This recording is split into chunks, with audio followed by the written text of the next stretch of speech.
Assalamualaikum warahmatullahi wabarakatuh. Waalaikumsalam warahmatullahi wabarakatuh. Kelas yang akan kalian tulis di post-it ini, stick note ini adalah keyakinan kelas yang lahir dari hati nurani kalian terkait dengan bagaimana proses kalian berada di 11.1.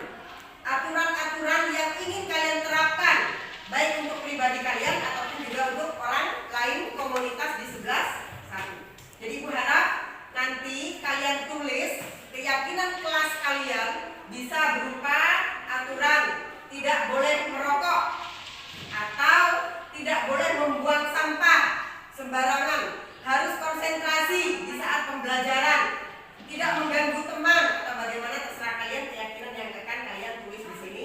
Kemudian kalian tempel di papan tiap-tiap siswa. Ibu menginginkan tempelannya yang rapi ya. Ibu beri waktu 10 menit untuk berpikir keyakinan kelas apa yang memang perlu diterapkan dalam 11.1 agar tercipta suasana yang kondusif di kelas ini. Paham? Paham. Oke, terima kasih. Ibu langsung membagikan post-it ini ke masing-masing siswa.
Wassalatu wassalamu ala asrafil anbiya wal mursalin sayyidina wa habibina wa maulana Muhammad rabbi shrah li sadri wa yassir li amri wahlul 'uqdatam min lisani yafqahu qawli amma ba'du. Yang saya hormati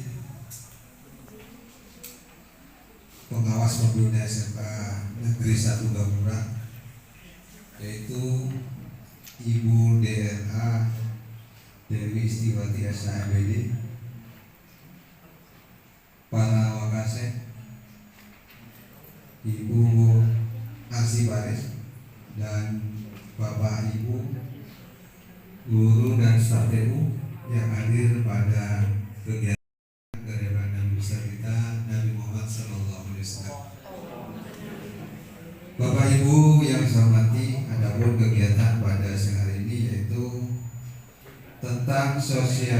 implementasi disiplin positif untuk Merdeka Belajar. Adapun susunan acara, yang pertama pembukaan, yang kedua pembacaan doa yang akan dipandu oleh Bapak Haji Labarai, yang ketiga sambutan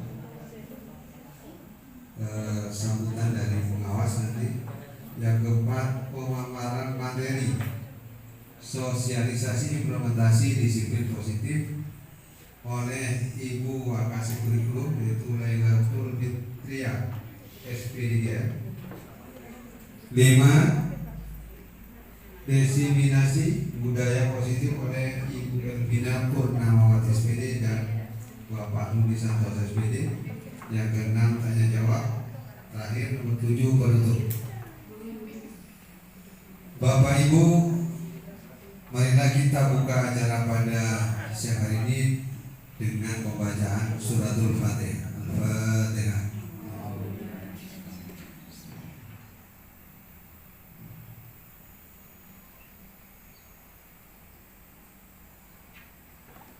Terima kasih. Yang kedua yaitu pembacaan doa yang akan dipandu oleh Bapak Haji Afraid. Waktu kami persilakan.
Mudah-mudahan kita diberikan keselamatan, kesehatan, dan kelancaran dalam mengikuti acara pada siang hari ini. Yang ketiga yaitu sambutan yang akan disampaikan oleh Ibu Pengawas kepada Dr. Ibu S. Dewi Estiwati SAEBD. Kami persilakan.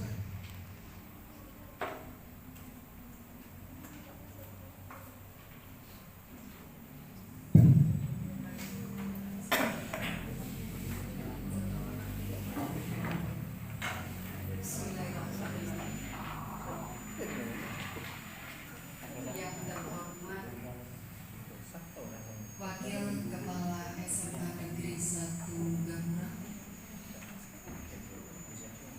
mulai dari kurikulum, kesiswaan, humas. Yang saya hormati dan saya banggakan Ibu Bapak Guru SMA Negeri 1 Sumeneb, mohon maaf, SMA Negeri 1 Gapura, Arsiparis beserta jajarannya. Assalamualaikum warahmatullahi wabarakatuh. Waalaikumsalam. Selamat siang, salam sejahtera untuk semuanya. Alhamdulillah pada siang kali ini kita masih bisa berkumpul, masih diberi nikmat sehat, nikmat iman, nikmat kuat dan nikmat melaksanakan tugas kita sebagai guru. Karena guru adalah pilihan kita. Jadi sekali lagi, nikmat-nikmat ini semoga kita dapatkan bukan hari ini saja, tetapi yang akan datang pun kita juga tidak terlepas dari nikmat yang selalu diberikan Allah Subhanahu wa Ta'ala. Ibu Bapak, pada kegiatan sosialisasi implementasi Dispo untuk Merdeka Belajar SMA Negeri 1 Gapura yang seharusnya terlaksana minggu yang lalu, tetapi karena beberapa kegiatan yang cukup padat di sekolah ini sehingga bisa terlaksana pada hari ini. Dan semoga walaupun terlaksana di minggu ini tetap tidak mengurangi niat kemudian misi kita bersama untuk mencetak bintang tanpa kekerasan. Jadi sekali lagi, tugas ibu bapak semua adalah tetap mencetak bintang tanpa kekerasan, baik kekerasan fisik maupun kekerasan lisan kita. Nah, jadi ini penekanannya. Kemudian ibu bapak mohon maaf, saat saya datang langsung ada beberapa siswa yang berseragam SMA Negeri 1 Gapura, ada diikuti pengumuman dari Wakasek tadi, sempat dipulangkan. Iya. Nah, mohon maaf para Wakasek yang seharusnya ada komandan ini, Kepala SMA Negeri 1 Gapura, kegiatan yang akan datang apapun kegiatan kita selama KBM berlangsung, jadwal berjalan, untuk sementara siswa jangan dipulangkan. Tetap silakan ibu bapak, contoh saat ini ibu bapak boleh mengadakan kegiatan dan siswa tetap diadakan proses KBM dengan adanya penugasan. Kenapa? Karena belum jam berakhir untuk pulang. Ketika ada permasalahan dalam perjalanan selama jadwal KBM belum berakhir, maka keselamatan anak didik kita tetap menjadi tanggung jawab kita semua. Jadi sekali lagi, ketika siswa pulang berakhir jam pelajaran, dia meninggalkan jam sebelum berakhirnya sesuai dengan jadwal. Ketika ada permasalahan, semua bertanggung jawab terhadap keselamatan lahir dan batin. Jadi sekali lagi, hal-hal seperti ini pernah terjadi di sekolah negeri beberapa tahun yang lalu. Ketika anak dipulangkan, dia tidak langsung pulang. Ada yang rujaan, kemudian ada yang berjalan dengan temannya ke pantai. Saat itu terjadi masalah, maka yang diproses di GTK bukan hanya kepala sekolah, pengawas pun juga ya dapat hadiah. Terlebih-lebih ibu bapak yang mengajar di SMA sekolah bersangkutan. Ibu pengawas yaitu Ibu Dr. Anda Dewi Istiwati SID. Selanjutnya yaitu acara keempat, yaitu pemaparan materi sosialisasi implementasi disiplin positif yang akan disampaikan oleh Wakasek Kurikulum Ibu Lailatul Fitria SPDGR. Waktu kami persilakan.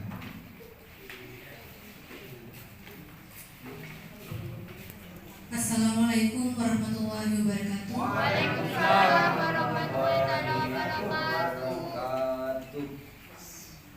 Yang terhormat Ibu Pengawas Pembina SMA Negeri 1 Gapura, yang terhormat Bapak Kepala SMA Negeri 1 Gapura, Bapak Wakil Kepala Sekolah, Ibu Asiparis, Bapak Ibu Guru beserta staf TU yang saya hormati.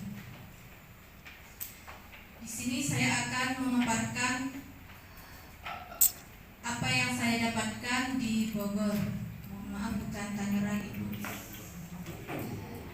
Tentang implementasi disiplin positif untuk merdeka belajar.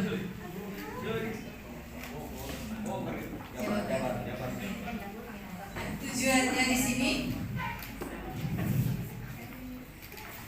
langsung saja saya paparkan tujuannya. Jadi harapannya Bapak Ibu semua bisa mengenal pendekatan disiplin positif. Yang kedua, memahami ciri, tahap, dan perkembangan peserta didik. Dan yang ketiga, memahami cara memberi respon yang tepat terhadap perilaku tidak tepat peserta didik. Yang keempat, menerapkan konsekuensi logis berfokus solusi. Dan yang kelima, membudayakan dorongan dan penguatan positif serta menerapkan disiplin positif secara holistik. Kalau mendengar disiplin positif, mungkin Bapak Ibu berpikir, mungkinkah ada disiplin negatif?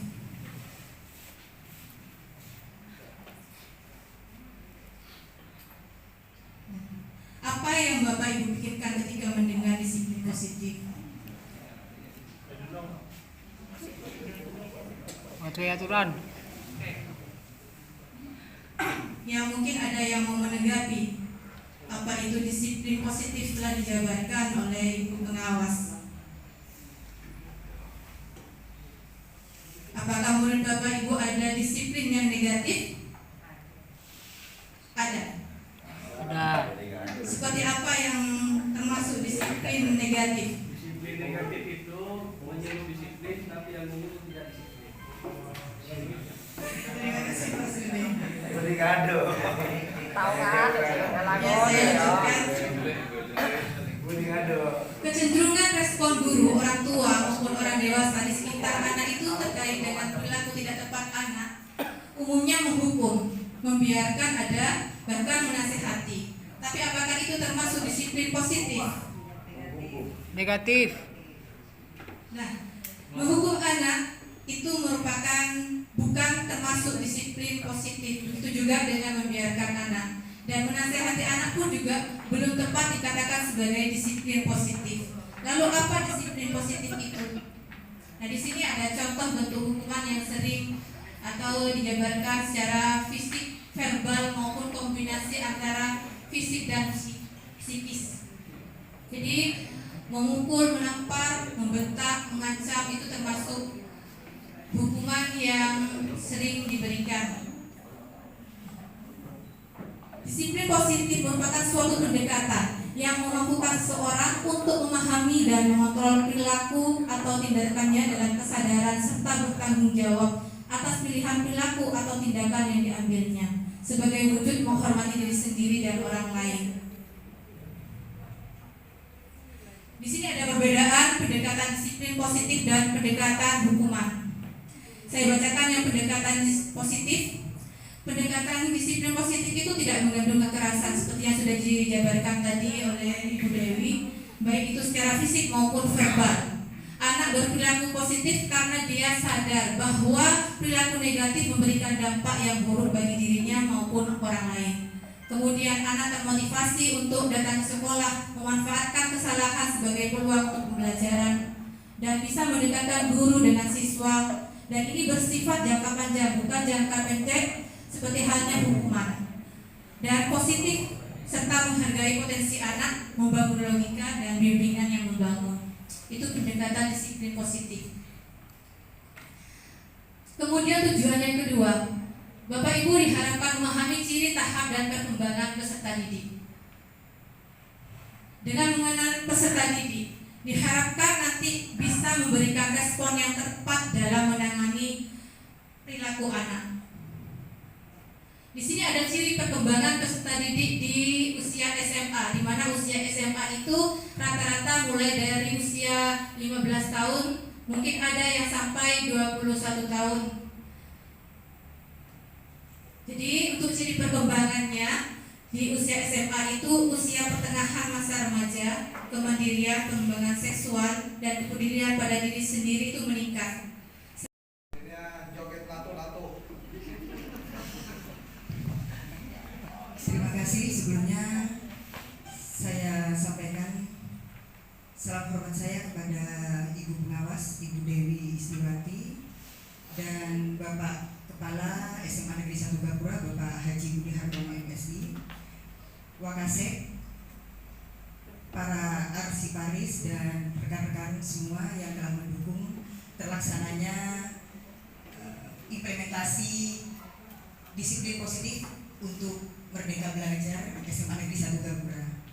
Saya sebagai salah satu CJP Angkatan 7 di SMA Negeri 1 Gapura memang ditugaskan untuk aksi nyata bagaimana menerapkan pengimbasan kepada rekan-rekan semua di SMA Negeri 1 Gapura, di mana disiplin positif ini adalah bagian yang terpenting, yang dianggap penting, yang memang diflorkan pemerintah kepada setiap sekolah-sekolah agar tercipta budaya positif yang memang kita harapkan bersama.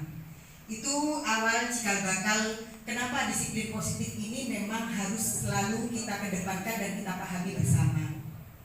Baik, sebelum kita masuk pada materi saya terkait ya, memang alhamdulillah Waka Kurikulum beserta pengawas kemarin sudah mendapatkan informasi penting terkait disiplin positif. Jadi ada korelasi dengan apa yang disampaikan oleh materi CJP, yaitu saya dengan Pak Rudi, sehingga kami bisa berkolaborasi karena ini bagian dari nilai guru penggerak, yaitu kita sebagai guru memang harus bisa berkolaborasi dengan teman sejawat, kaitannya dengan bagaimana mampu untuk menciptakan nuansa positif di sekolah, baik itu dalam KBM ataupun dalam hal-hal yang memang menunjang pembelajaran dan budaya positif. Terima kasih. Ada baiknya kita berdiri semua Bapak Ibu. Saya minta untuk berdiri semua, jadi tidak ada alasan lagi nanti ngantuk ya. Nah, ini yang biasa saya juga lakukan di kelas Bapak Ibu. Jadi anak-anak yang kecenderungan untuk tidur sebelumnya, setelah istirahat atau jam-jam istirahat mereka tidur, saya masuk jam pelajaran, saya memang sediakan mereka untuk ice breaking atau game. Bisa kita bersama-sama untuk meregakan otot-otot kita. Silakan mulailah. bukan pencolotan ini.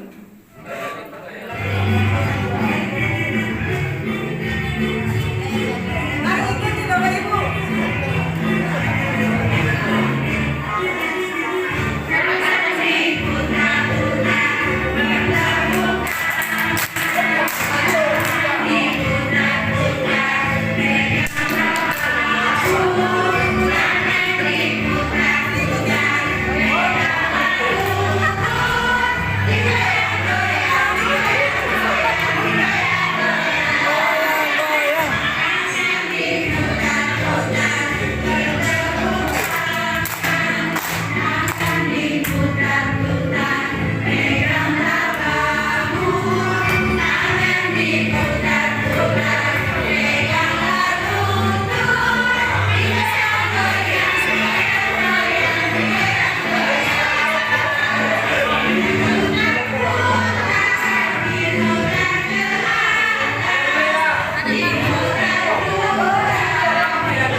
Ini kebetulan sudah ada dinas apa ini?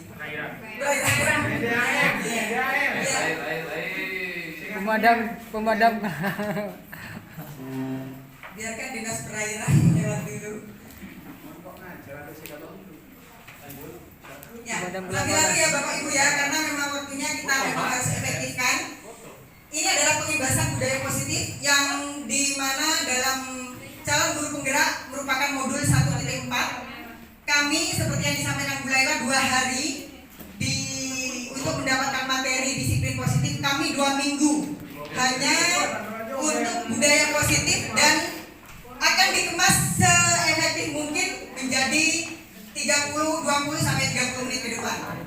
Dan sementara laporan yang harus kami sampaikan adalah 60 menit minimal. Ini adalah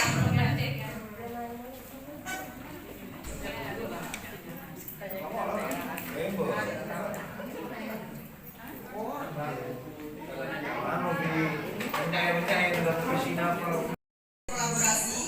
Ada 6 topik yang kami dapatkan di modul 1.4. Selama 2 minggu kami digembleng untuk bagaimana memahami apa budaya positif di sekolah.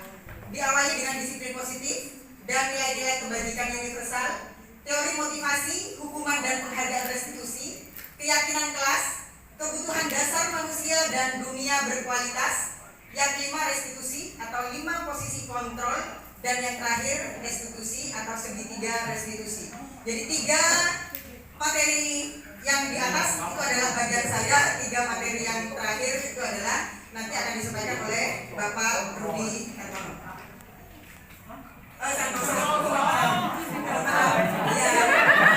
Masalahnya saya tidak diberi apa mulanya Ibu. Dewe.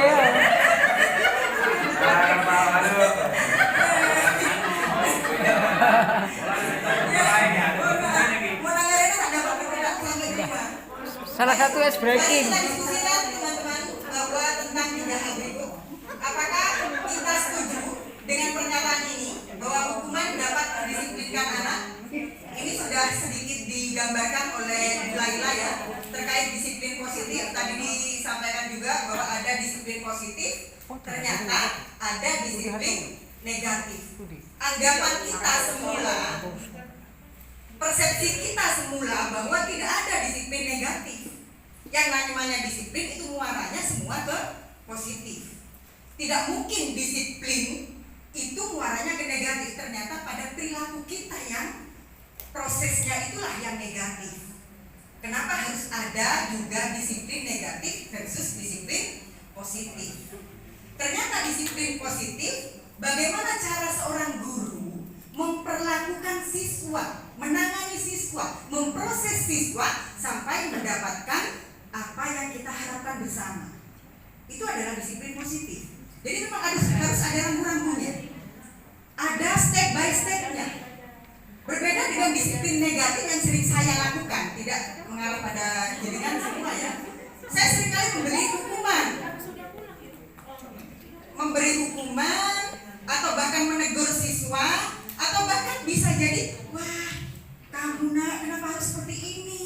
Janganlah seperti ini, kamu udah kasihan apa sama orang tua. Nah itu sebenarnya penerapan disiplin negatif. Meskipun begini ya, pernyataan sama, kalimat sama, intonasi berbeda, maknanya pun juga berbeda. Ini bahasa Indonesia. Meskipun halus, nah kenapa kamu seperti ini? Kamu kan gak kasihan ya sama orang tua. Kasihan loh. Nah ini sebenarnya penerapan disiplin negatif. Selama ini kita tidak pernah bisa berupa hukuman. Itu lebih-lebih saya. Kalau jaga parkir ya, waktu jadi tatib, ya ini makanan pokok sehari-hari. Jadi hukuman dapat mendisiplinkan anak itu tidak mungkin. Hukuman justru malah membuat anak itu semakin membenci kita. Ada jarak antara pemberi hukum dengan yang dihukum. Sadar saat itu tetapi di belakang dia akan kembali seperti semula. Ini penerapan disiplin dengan cara yang negatif. Jadi tidak ada yang namanya hukuman itu dapat mendisiplinkan anak. Loh, apakah memang harus tidak benar memberikan hukuman pada anak? Nanti selanjutnya akan banyak dikupas oleh Bapak Rudi Santoso. Santoso. Bu.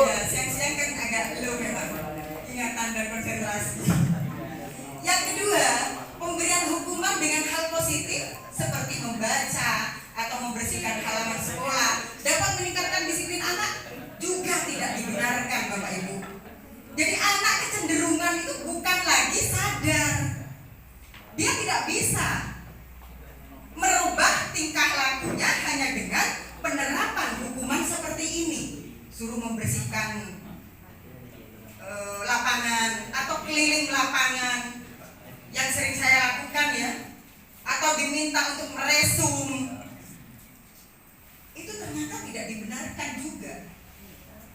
Memberi penghargaan, nah ini saya sering kali kalau setiap anak kita beri applause, itu penghargaan, menurut kita itu benar.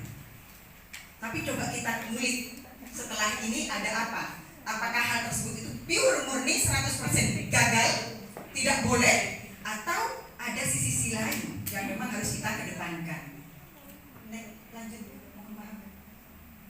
Nah, coba Bapak Ibu ada ini sebelah-sebelah ya, jangan sampai dengan yang laki-laki, Ibu dengan Ibu, Pak Maman dengan Pak Sulaiman, seolah-olah saya minta sedikit kertas, tulis Bapak Ibu. Ya, tidak bawa. Kalau memang tidak membawa, seolah-olah Bapak Ibu membayangkan bahwa ada sesuatu yang berharga dalam diri Ibu, baik itu berupa barang atau apapun, dan barang yang berharga itu Bapak Ibu kepal di tangan Bapak Ibu. Ya, seperti kepal semuanya. Saya minta tolong untuk mengepal, jadi kepalan tangan jenengan ini semua itu adalah barang berharga yang harus Bapak Ibu lindungi. Ya, apapun itu, entah itu kita punya emas, kita kepal di tangan, atau punya uang dolar, kita kepal di tangan. Dan teman sebelah, mungkin Pak Mamang sebelahnya, Pak Mamang berusaha mencoba membuka Pak Sulaiman, kepalan tangan Pak Sulaiman. Begitu juga dengan Bu Endang, gitu juga. Ya, silakan berkolaborasi dengan teman sebelah. Buka sekuat-kuatnya. Ya, Pak Sulaiman memberikan kepalan tangan untuk mudah untuk dibuka oleh Pak Mamang. Yang lain, utamakan, pikirkan bahwa ini adalah sesuatu yang berharga buat Bapak Ibu. Ya, terima kasih ya. Berarti ada 2 kemungkinan, bahkan ada 3 kemungkinan. Ya. Sudah ya, sudah Bapak Ibu. Ada 3 kemungkinan di sini. Kemungkinan pertama, kepala tangan saudara kita itu begitu kuat sehingga kita tidak bisa melepaskan. Karena apa? Karena dianggap itu adalah sesuatu yang berharga bagi saya. Apapun usaha, apapun upaya orang yang mau melepaskan, tidak akan saya lepaskan. Ini harga diri saya. Itu pendapat pertama. Pendapat kedua, ya sudahlah. Saya mencoba untuk yang membuka ini mengontrol yang tetap dalam kepala. Dia mengontrol sekuat tenaga untuk membuka, akhirnya terbuka. Apa yang terjadi Bapak Ibu? Dengan hal yang semacam ini, dengan teori yang semacam ini, bisakah kita mengontrol orang lain? Ya, bisakah kita mengontrol orang lain? Tidak bisa, Bapak Ibu. Kita sebagai manusia tidak bisa mengontrol orang lain, apalagi guru bisa mengontrol siswa. Itu tidak mungkin. Siswa akan punya kontrol diri. Mereka akan mempertahankan dirinya, terkecuali siswa itu memilih untuk kita mengizinkan kita untuk mengontrol mereka. Karena apa? Karena sesuai dengan kebutuhan siswa tersebut. Saya butuh ini, makanya tidak masalah guru itu mengontrol saya. Tetapi sebaliknya, kalau siswa itu merasa tidak butuh dengan kontrol kita, sekuat apapun kita mengontrol mereka, hukuman apapun yang kita laksanakan pada mereka, tidak akan pernah mengubah siswa. Ini yang kita harus resapi bersama. Jadi diri kita tidak bisa mengontrol orang lain. Yang bisa mengontrol diri adalah diri kita sendiri. Jadi siswa itu bisa mengontrol diri sendiri. Yang terjadi apa? Kita hanya mampu untuk mengarahkan mereka, membimbing mereka. Umpama Ki Hajar Dewantara itu yang menyatakan seolah-olah bibit itu sama, siswa itu sama, satu bibit manusia lahir dengan kodratnya masing-masing. Tergantung dari kita mau ditaruh di tanah yang bagaimana, di pupuk yang bagaimana, diolah yang bagaimana, itu tergantung. Dan hasilnya enggak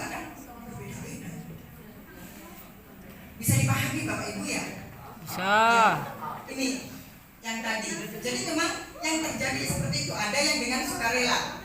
Pak Sulaiman sukarela membuka tangannya kepada Pak Mamang. Berarti Pak Sulaiman ini mengizinkan Pak Mamang mengontrol Pak Sulaiman. Karena apa? Karena kebutuhan dasar Pak Sulaiman akan terpenuhi dengan Pak Mamang.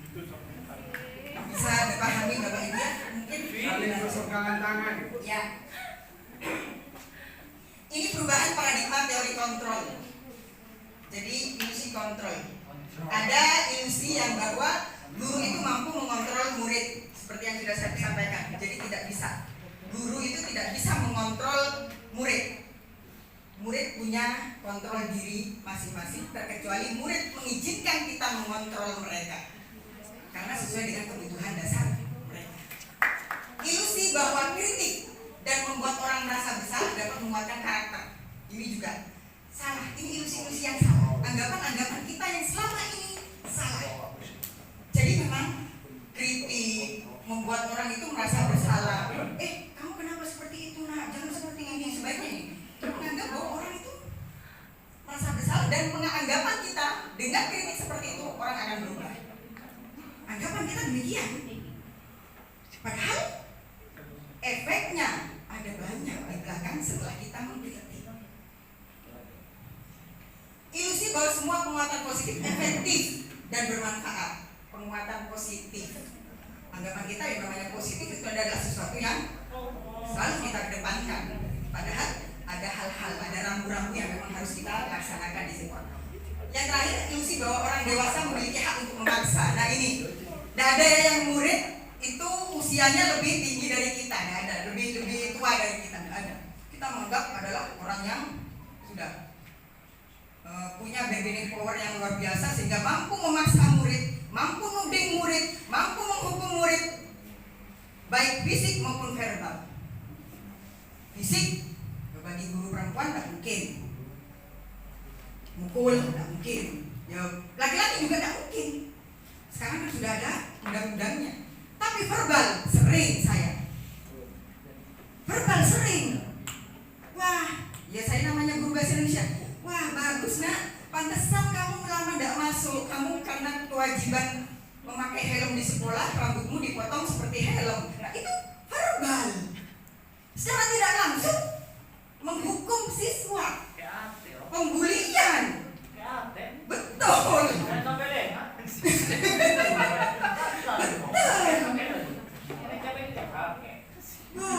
Potong, iya, di sininya tipis semua, cuma jambol di sini. Ya persis helm. Ini adalah perubahan paradigma stimulus respon. Kita berupaya untuk mengubah menjadi teori kontrol seperti yang disampaikan Bu Laila. Stimulus respon itu yang memang saat itu dadakan. Apa yang kita lihat saat itu kita laksanakan.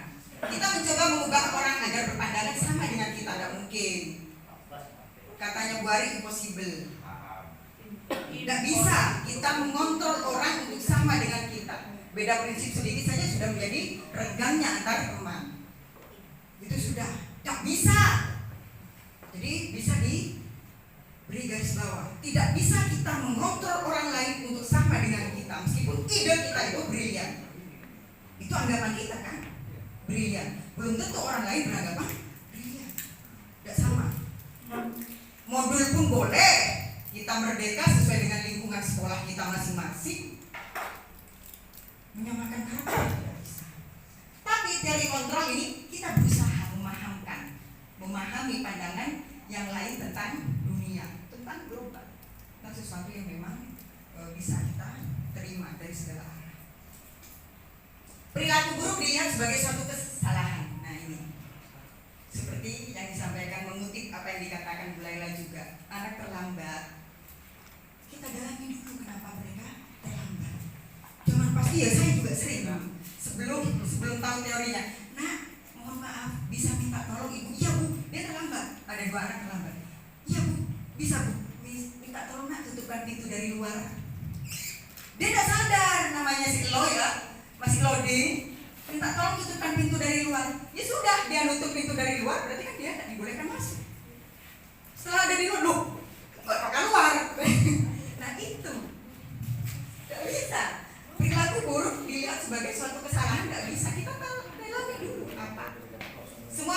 memiliki tujuan sudah pasti.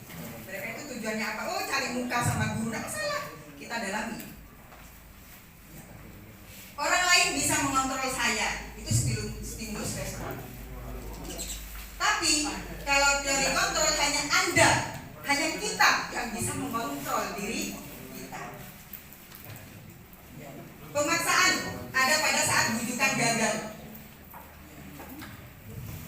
Kalau kita bujuk murid, coba ngiding lagi Cong. Sudah dengarkan satu. Saya ingatkan satu kali, sudah 2 kali. 3 kali kamu udah nurut, kamu keluar. Pemaksaan ada pada saat bujukan gagal. Itu sudah pasti. Nah, teori kontrol, kolaborasi dan konsensus menciptakan pilihan-pilihan baru. Jadi konsekuensi, kalau kamu terlambat lagi, apa yang akan kamu lakukan? Apa solusi dari kamu? Apa yang akan kamu janjikan pada ibu sesuai dengan apa yang sudah kita sepakati? Model berpikir menang atau kalah. Tidak ada yang namanya guru model berpikir menang dan kalah sama murid. Tapi di teori kontrol harus model berpikir menang-menang. Jadi sama-sama saling diuntungkan dan tidak ada yang namanya saling gerundel atau murid dendam pada guru. Tidak ada. Jadi murid tenang, lega, guru pun juga lega, tenang, tidak merasa astagfirullahaladzim, saya tersulut emosi. Jadi tidak demikian. Lanjut. Ya, lanjut Bu, ini disiplin positif yang jenengan tadi. Nah, ini juga yang sampean. Nah, ini. Jadi masuk pada nilai-nilai kebajikan universal. Jadi setiap perilaku atau perbuatan memiliki satu tujuan, itu sudah pasti. Jadi anak-anak, berlaku positif atau negatif itu pasti punya tujuan. Hanya saja kita, saya yang lelah untuk mencari tahu tujuan mereka itu apa. Dengan mengaitkan nilai-nilai kebajikan yang diyakini, seseorang maka motivasi intrinsiknya akan terbangun. Jadi lebih enak motivasi itu lahir dari ekstrinsik atau intrinsik. Umpama kita masuk pada tubuh kita lapar, itu intrinsik atau ekstrinsik? Pasti intrinsik. Tetapi kalau ada godaan di depan ekstrinsik akan memicu kita tidak lapar, tapi kita butuh, pengen gitu ya, bukan butuh, pengen. Jadi intrinsik itu sebenarnya motivasi yang harus kita kedepankan dibandingkan ekstrinsik. Nilai-nilai kebajikan yang ingin dicapai oleh setiap anak Indonesia kita kenal dengan profil pelajar Pancasila. Ini yang sering kita hadapi ya di kurikulum Merdeka. Mulai tahun pertama kita sudah dikenalkan dengan profil pelajar Pancasila. Nah, ini teori motivasi perilaku manusia. Jadi Bapak Ibu, apabila kita menginginkan anak kita itu mengubah tingkah lakunya, motivasi-motivasi apa yang harus mereka kedepankan? Yang lebih utama itu adalah motivasi dari dalam atau intrinsik. Jangan sampai teori motivasi mengubah perilaku manusia itu dari eksternal. Misalnya, kita melakukan sesuatu untuk menghindari apa yang namanya ketidaknyamanan. Kok tak nyaman juga wali kelasnya? Lebih baik saya masuk ke kelas mengajar, karena wali kelasnya selalu saja bertanya, atau saya tidak nyaman dengan piket. Akhirnya ketidaknyamanan inilah yang menjadi motivasi kita eksternal. Atau setelah saya tidak masuk ke kelas, saya pasti dihukum. Itu tidak dibenarkan. Jadi motivasi-motivasi eksternal perlu kita hindari. Yang kedua, untuk mendapatkan imbalan. Pernah Bapak Ibu melakukan sesuatu hanya tendensinya hadiah? Hai. Hai, halo.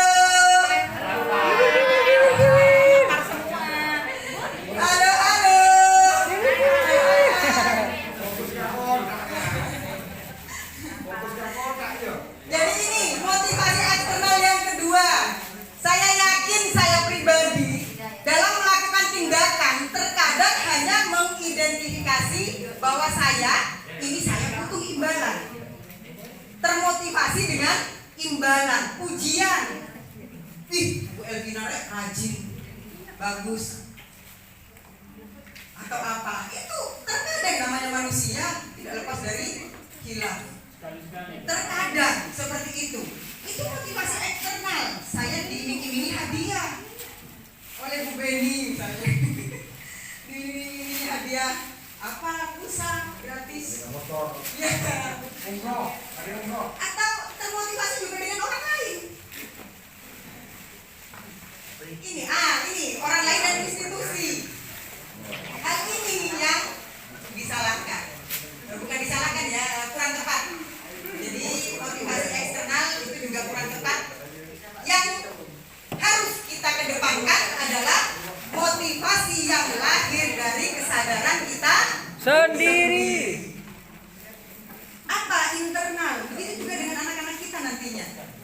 Murid-murid kita, biasakan mereka itu menyadari kesalahannya dan mengakui kesalahannya, juga mencari solusi sendiri atas apa yang mereka lakukan.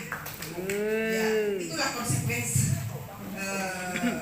Konsekuensi ya, bukan dalam artian motivasi internal itu ya. Jadi mereka berubah karena termotivasi dari dalam diri mereka ingin mengubah, mencari masa depan yang tepat bagi dirinya sendiri, dan berlaku baik juga lahir dari dirinya sendiri. Lanjut nanti. Nah ini, ya ini sesuai dengan apa yang ada di belakang dari ruangan ini ya.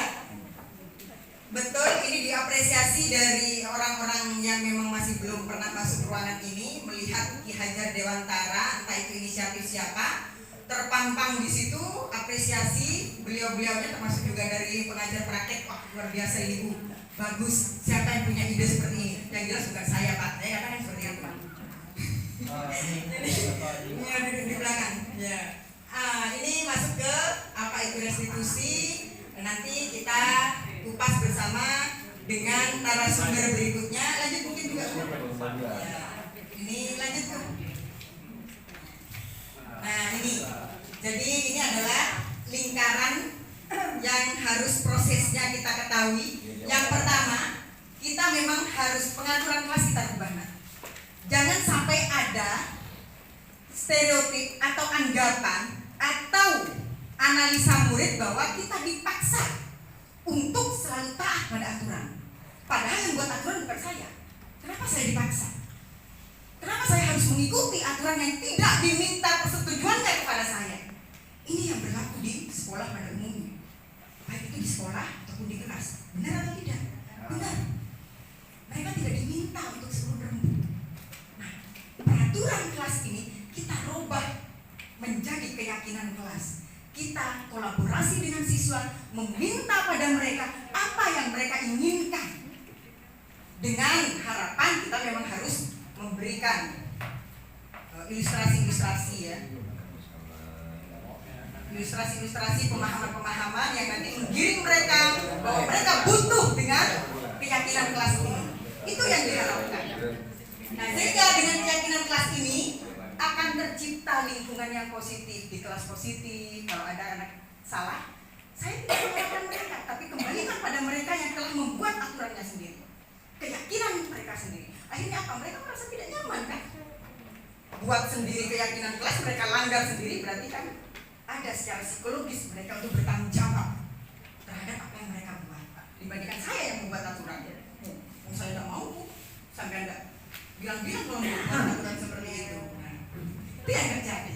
Setelah tercipta lingkungan positif, lahirlah komunal atau komunitas atau lingkungan atau budaya yang secara global positif. Ini ya, jadi ini adalah hal-hal yang memang harus kita ketahui bersama untuk menciptakan budaya positif. Lanjut Bu. Nah ini. Nah yang tadi. Nah ini mungkin Bapak Ibu sudah paham. Ini bagian dari apa? Saya nanti ini umpama guru di kelas menunjuk dan menghukum siswa mencatat 100 kali di dalam buku kalimat. Saya tidak akan terlambat lagi karena terlambat ke sekolah. Ini masuk hukuman atau konsekuensi? Itu hukuman. Oke. Yang kedua, lari mengelilingi lapangan basket 2 kali karena terlambat hadir di sekolah. Hukuman boleh. Murid diminta untuk push up 15 kali karena tidak menggunakan masker ke sekolah. Hukuman apa konsekuensi? Hukuman. Oke, nanti ada jawabannya. Ya. Menggantikan atas tugas teman yang telah dicoret-coret. Konsekuensi. Membersihkan tumpahan air di meja tulis karena tersenggol pada saat belajar. Konsekuensi. Konsekuensi. Murid disuruh untuk mengenakan sepatu seharian di sekolah karena tidak mengenakan sepatu hitam. Hukuman. Disuruh soalnya, disuruh. Nah, ini Hukuman. sama dengan Gastri karena PJOK ada. Lari mengelilingi lapangan basket 2 kali karena terlambat 10 menit untuk pelajaran PJOK. Hukuman apa konsekuensi? Hukuman. Hukuman atau konsekuensi? Hukuman. Ingat Bapak Ibu, konsekuensi intinya ada kesepakatan sebelumnya. Coba tanya Bu Gastri. Ada kesepakatan Bu Gastri. Pak Imam dengan Bu Gastri sudah sepakat dengan murid kalau terlambat 10 menit akan murid mangguk-mangguk, yabu-yabu.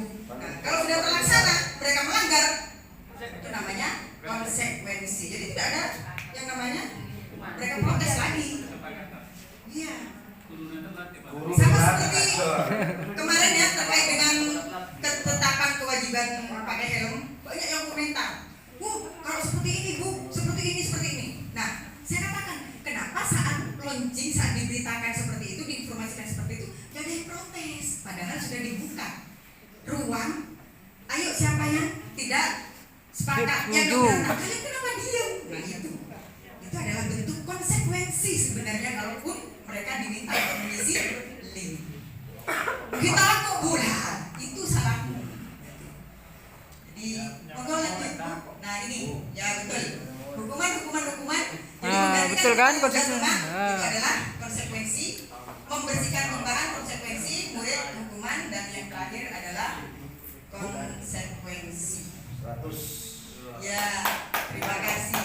Ya, ini perbedaan hukuman dan konsekuensi bisa kita baca sendiri.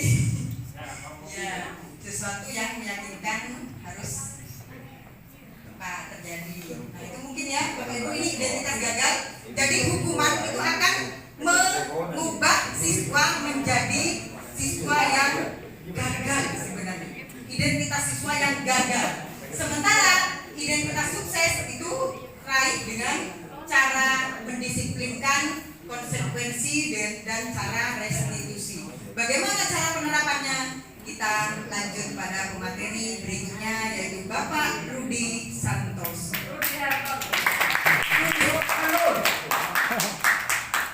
Terima kasih Bapak Ibu. Demikian apa yang sudah saya paparkan. Mohon maaf apabila ada banyak kesalahan. Saya ini. Wassalamualaikum warahmatullahi wabarakatuh. Waalaikumsalam warahmatullahi wabarakatuh. Waalaikumsalam warahmatullahi wabarakatuh. Untuk menyingkat waktu, karena memang kami melaksanakan salah satu bisa dikatakan tugas atau karakter JGP guru penggerak, itu adalah kolaboratif. Intinya adalah kami 3 orang, yang satu sudah menjadi guru penggerak, kami yang 2 ini masih calon, masih hampir mau memulai modul kedua, masih kurang 3 modul lagi sampai 4.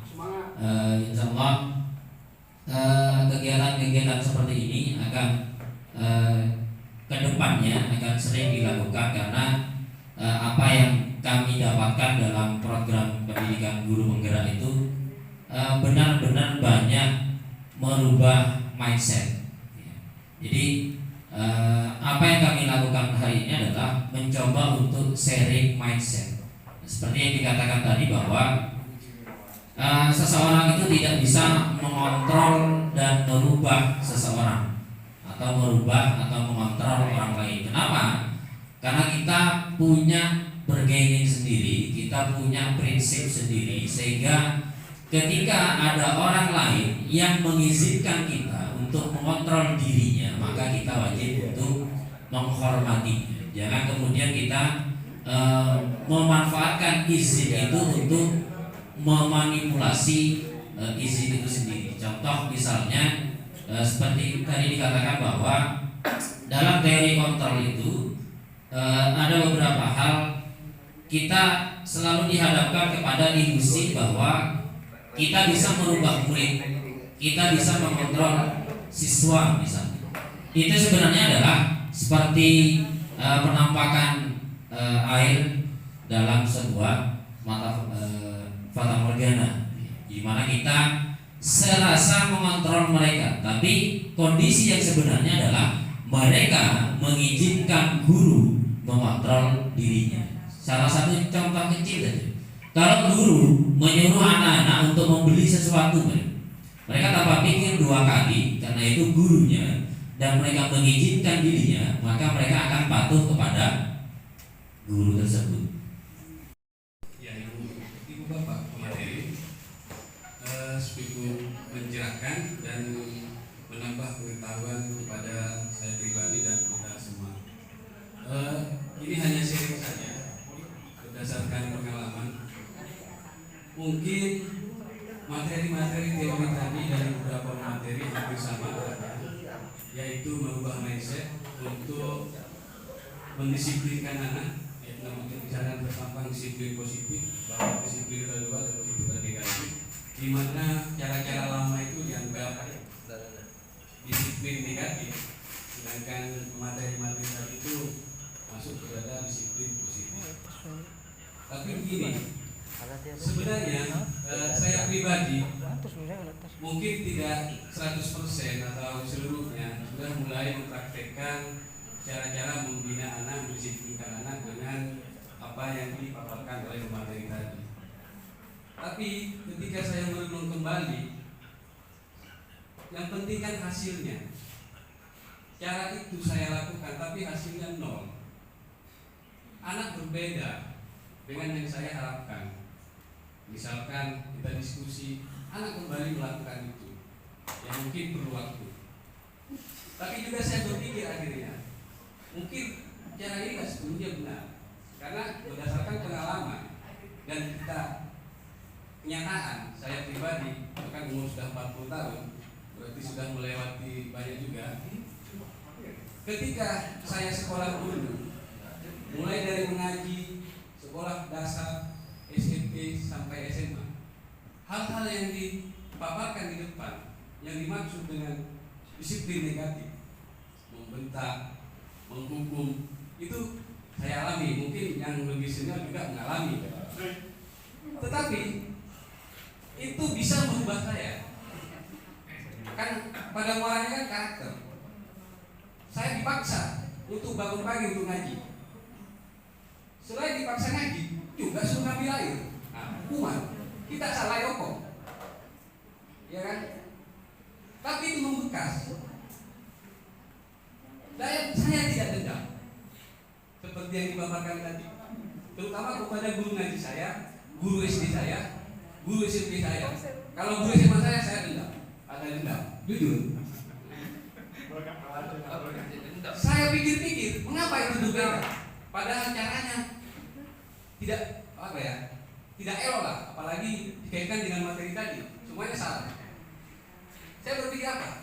Mereka ikhlas, mereka memberikan contoh seperti foto di depan yang kayaknya dari bahasa, yaitu tauladan. Dia memaksa meniru begini, tapi guru itu melakukan itu. Percuma kita diskusi kalau kita tidak melakukan itu, ya kan? Nah, contohnya waktu SMA, ya tidak saya sebutkan namanya. Guru saya menghukum saya, tapi orangnya tidak disiplin. Nilai saya yang ulangan saya tinggi, tugas saya tinggi, saya dikasih rendah.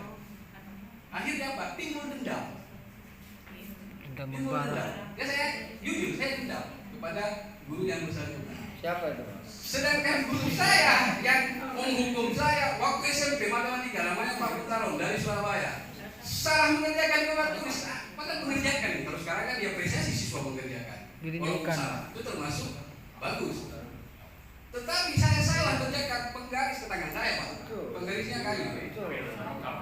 Barokah tapi ya. Tapi barokah Pak. Bukan saya menyalahkan tadi ya, cuma mungkin ada yang kurang dan itu kesempurnaannya adalah tauladan. Seperti Tutpuri Handayani. pendidikan kita ya, memberikan tauladan. Tutpuri Handayani. Hikmat Jom. Terima kasih. Mungkin pertanyaannya mungkin ada trik lain yang sudah mungkin tidak sempurna yang dipaparkan. Saya melakukan cara-cara itu enggak. Saya juga masih melakukan cara-cara yang lama karena tadi itu mungkin frustasi tidak berhasil, akhirnya melakukan cara-cara yang lama. Juga di keluarga saya punya anak kebetulan walaupun umur 40 tahun, ada yang SMA sudah anak saya dan anak yang SD TK. Anak saya yang pertama itu dididik oleh ibunya dengan cara-cara itu. Nah, tetapi di akhirnya kalau dia terlambat nangis karena dia terbiasa tidak terlambat. Sedangkan anak saya yang TK ini karena saya beri kebebasan tidak tahu masuk. Capek. Nah, karena ada diskusi kan, kenapa kamu capek? Kan kemarin sudah sekolah ya, masa sekolah lagi? Ya, tapi itu ya salah juga. Nah, maksud saya begitu. Jadi ada plus minusnya. Kalau saya pribadi tergantung kepada kita sendiri. Cara apapun kembali kepada diri sendiri, terutama tauladan tadi. Sebabnya saya yakini guru-guru lama kita yang kita anggap agak kurang tepat dalam mendidik itu, kalau katanya para kiai lebih barokah mungkin karena tauladan tadi. Terima kasih. Assalamualaikum warahmatullahi wabarakatuh. Waalaikumsalam warahmatullahi wabarakatuh.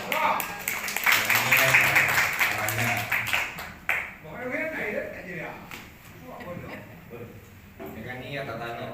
Karena kata dulu ya. Terima kasih untuk Bapak Sulaiman. Cukup cerdas sekali pertanyaannya, berangkat dari pengalaman pribadi, termasuk juga pengalaman pribadi di rumah ataupun juga di lingkungan sekolah. Sebenarnya pada hakikatnya kita mengadakan pelaksanaan implementasi seperti ini kan ingin membudayakan sesuatu yang positif. Lebih-lebih apabila kita sudah menganggap bahwa diri kita itu perlu perbaikan, termasuk kontrol diri saya punya banyak salah.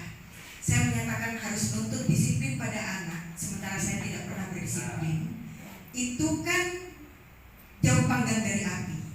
Nah, makanya diadakanlah implementasi dan peluncuran program seperti ini agar kembali pada diri kita. Kita introspeksi, benar tidak kita? Sehingga suasana-suasana positif yang memang kita harapkan di sekolah itu akan timbul. Jadi tidak hanya ini memang setali tiga uang. Kalau menurut biologi itu saling berhubungan. Mata rantai itu ya. Iya, saling berhubungan. Tidak mungkin guru itu bisa menerapkan disiplin positif apabila dirinya juga tidak memiliki rasa untuk mengubah ke arah yang disiplin positif tersebut. Nah, makanya fakta-fakta yang terjadi, realita-realita yang terjadi, termasuk juga tadi bagaimana video yang ditayangkan oleh Pak Rudi, kita bisa menggali diri kita sendiri. Oh, berarti selama ini kalau saya menginginkan anak berdisiplin yang positif, saya juga harus punya keyakinan yang sudah dijelaskan bersama-sama, dimiliki bersama-sama oleh kelas. Oh, siswa tidak boleh terlambat 5 menit, ada keyakinan kelas seperti itu. Berarti guru juga harus 5 menit tidak boleh berleha-leha di ruang guru, tet atau bagaimana, ya harus minimal kan dengan keyakinan kelas itu akhirnya guru itu termotivasi untuk bisa menjadikan contoh teladan kepada siswa karena sudah konsekuensi dari keyakinan kelas itu tadi. Itu yang pertama kalau menurut saya. Jadi memang cakupan kegiatan ini ya dikembalikan pada diri saya. Ini adalah potret kesalahan-kesalahan saya yang memang harus kita perbaiki semua agar tercipta budaya yang positif itu. Itu yang pertama. Memang tidak ada yang sempurna, semuanya butuh proses. Makanya ini salah satu cara kita untuk berproses dengan asupan informasi. Itu. Nah, bagaimana realita yang dulu guru memukul atau apapun justru malah banyak yang sukses-sukses. Sekarang jangankan memukul, dalam hal apapun banyak yang anak yang gagal misalnya. Nah, banyak ini Saya pikir penyebabnya ya karena seringkali dikatakan oleh Bapak Budi bahwa yang abadi itu adalah perubahan, Bapak. Jadi memang mindset kita juga pun adalah sesuatu yang abadi untuk berubah. Lingkungan kita abadi untuk berubah. Cara pandang siswa terhadap lingkungan, kehidupan mereka juga akhirnya berubah. Dulu tidak ada gadget, sekarang mereka terkontaminasi dengan apa yang namanya gadget. Sudah pasti mereka itu terpapar bagaimana kekerasan verbal. Oh, kalau ada anak keras itu seperti ini. Jangankan buktinya seperti apa itu Amir Darmas, Ultraman dan segala macam membasmi kejahatan mereka dengan kekerasan. Itu kan bagian-bagian dari eksternal yang bisa diserap siswa di masa-masa perubahan yang abadi ini. Makanya wajar kalau pemerintah juga mengadakan program-program yang juga perubahan yang abadi, menggiring, menyelaraskan, menyeimbangkan. Itu mungkin ya yang bisa saya sampaikan. Jadi memang teladan itu yang utama. Teladan Bapak Ibu. Jadi introspeksi, dengan kegiatan ini kita memang harus banyak introspeksi. Bagaimana agar supaya siswa peserta didik kita itu mampu untuk mengikuti apa yang kita lakukan, dan yang kita katakan, kita juga harus kembali pada diri kita. Menuntut siswa disiplin, kita juga pun harus disiplin. Mungkin itu saja kurang lebihnya.